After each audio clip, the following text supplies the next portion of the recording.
Hi, Trevor here, reflecting on life through music. Thank you for stopping by.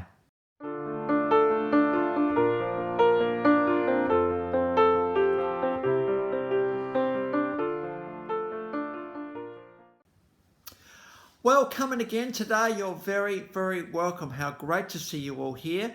I trust you enjoyed my last video on jazz legend Cab Calloway, and through his song Minnie the Moocher, we looked at music being the language of the heart. So I trust you found that one encouraging.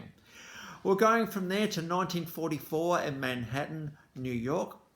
This lad was brought up in a Jewish family.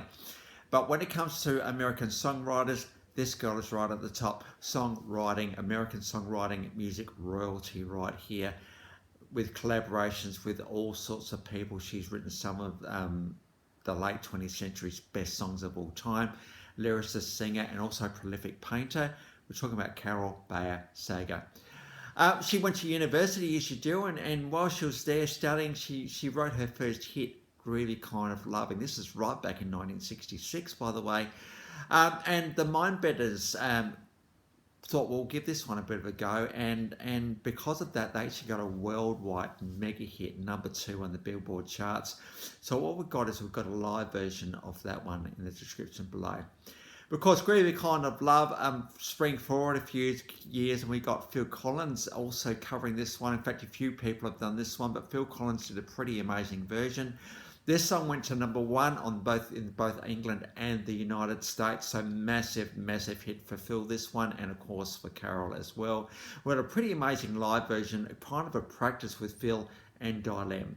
So we got that one there for you as well. Move forward to, so it was actually around this time in the 1970s that Carol was a sought after as a massive songwriter. Lots of artists were signing up to actually get her to write their songs, and one of those artists was Melissa Manchester. Now, I haven't done Melissa in this series yet. She's not been for a little while. But one of the songs, and I do remember this one from 1975, Midnight Blue. One of the lines in that song, I think we can make it one more try. One of the things about Carol's lyrics I'm finding is it's all about the pointing in of relationships and about where things are going and where things are headed, and whether we can give it another go or not. So we've got a stunning version of Midnight Blue by Melissa Manchester live. Well, Carol thought, hang on a minute, I need to do an album myself, and so she came out with a self-titled album in 1977. And her song, You're Moving Out Today, got to #1 in Australia. This song was co-written with Bette Midler and Bruce Roberts. And You're Moving Out Today. So what we've got below is we've got an official clip and a TV version of this one. Probably the song I want to go to today, because this song is an absolute You're Moving Out, It's Over song. She doesn't just say it, just say you're leaving. She talks about all of the idiosyncrasies that makes the person who they are. You know, the toys they've got, the ways that they are, the one more tries, the cynicism, the laughter, all of that sort of stuff. All of that is in this song. You know, take back this, take back that, take back something else, take back this. And it just line after line after line about all these things that the guy needs to take with him to move out. In this clip, there is even like waving motions happening by Carol in this song, which makes me think in her mind is absolutely positively no qualms about it. It's over. She's moving out. And she's acknowledged in this song that, people just don't leave your life easily. There's always little memories and little things that hang on and just keep you going back and reminiscing back.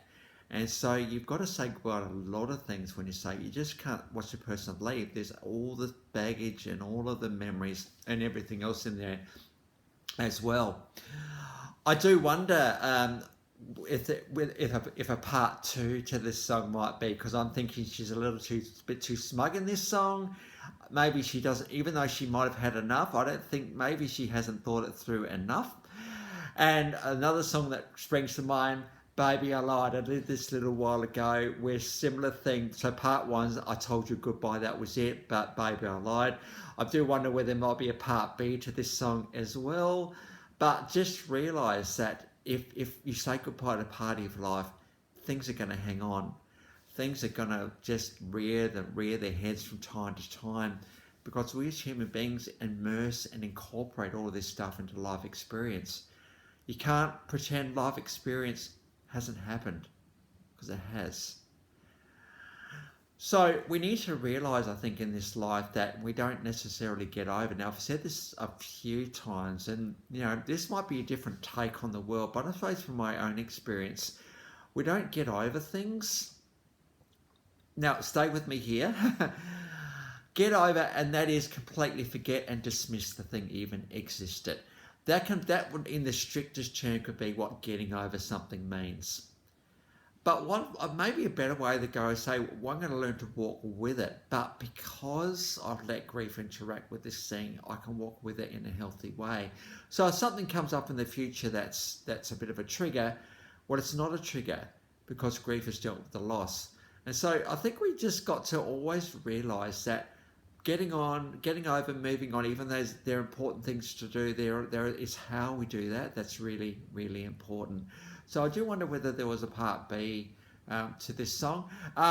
This song was released around the time one of Carol's relationships wasn't going very, very well. So I think she well and truly had him in mind when she wrote the song, poor guy. Back to Melissa Manchester, 1978. Don't cry out loud, just keep it inside, learn how to hide your feelings. No. No. I think there's elements of bravery here, elements of, we need to, we can't just be blubbering mess everywhere we go. Learn how to hide your feelings though. They're going to resurface at some point. Again, we can't get over a bad feeling that we've got. We've got to learn to walk with it. We've experienced this bad feeling, so know what we're going to do with it next time. So, but this is an absolutely staggeringly good song, this one, and how well does Melissa Manchester sing this one is absolutely stunning. This was a collaboration with Peter Allen, and look at this clip. This is actually from the Muppets show. So if you got on the Muppets show, you'd made it right. And so so what they've done is they've very tastefully brought some Muppet characters in there, creating some dance and some visuals to these absolutely staggeringly good lyrics. And so it's a pretty compelling, beautiful take on Don't Cry Out Loud. And the Muppets just really add an extra sense of something whenever songs like this ones are released. So I've got a live version of this one. 1982, she married Burt Bacharach, and there was a collaboration there for just under 20 years. One of the songs that she co-wrote with him was That Was What Friends Are For. And I did talk about that one a little while ago when I did cover Burt Bacharach. In fact, it was here that inspired this video today, when we had Dionne Warwick, Stevie Wonder, Elton John and Gladys Knight cover that. Well, that was a massive hit for Carol, and that actually won a Grammy Award. So pretty significant, that one. Spring forward even more recently, and we had the song The Prayer that was originally recorded by Celine Dion and Andrea Bocelli. I mean, oh my goodness. But the version that's pretty well captured the world a little bit was Anthony Callea's version in Australian Idol 2004. This is the highest, most quickest selling single of all time in Australia right here. It's almost like this song was written for Anthony, because here he is singing this one to the Queen of all people in 2006. And so we've got a live version of that one, orchestra, the whole thing. Anthony has got an absolutely stunning voice, and I did him many couple of years ago now. So all these songs Carol has had either written or co-written, and because of that, she has been well acknowledged. Academy Award from 6 nominations, Grammy Award for 9 nominations, 2 Golden Globes from 7 nominations. She's been inducted into the Songwriting Hall of Fame, a star on the Hollywood Walk of Fame, and she's just stacks and stacks and stacks of award-winning songs that Scott has written. been recorded and performed by many, many artists. When it comes to the songwriting landscape, Carol is well and truly part of it. So it's good to be able to do her today. She's absolutely changed the world, this girl.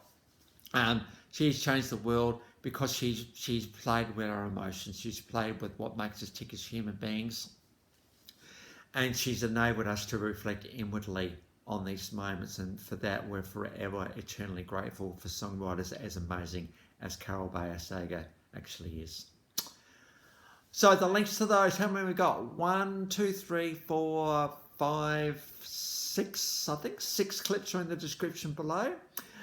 And I've always included my last video from Cab Calloway, as I always do, always put in the last video from last time in the description below, so you can recap on him if you want. So it's behind every good artist, there are songs. And it's great to give songwriters, as would come up against them, a bit of a go.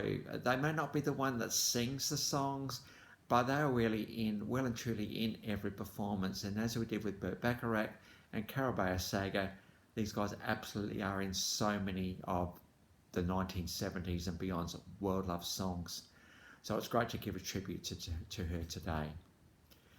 Well, that's it. Next time, actually, before I go on to that, if you've come back for another one, if this is your first time, the Live Reflections through Music, thank you to everyone for being here, coming back. So good to see you all here. Next time, we're going to go onto a band I know absolutely nothing about, except that they exist. So this will be interesting. The Cult. So until then, I'll catch you around. Bye for now.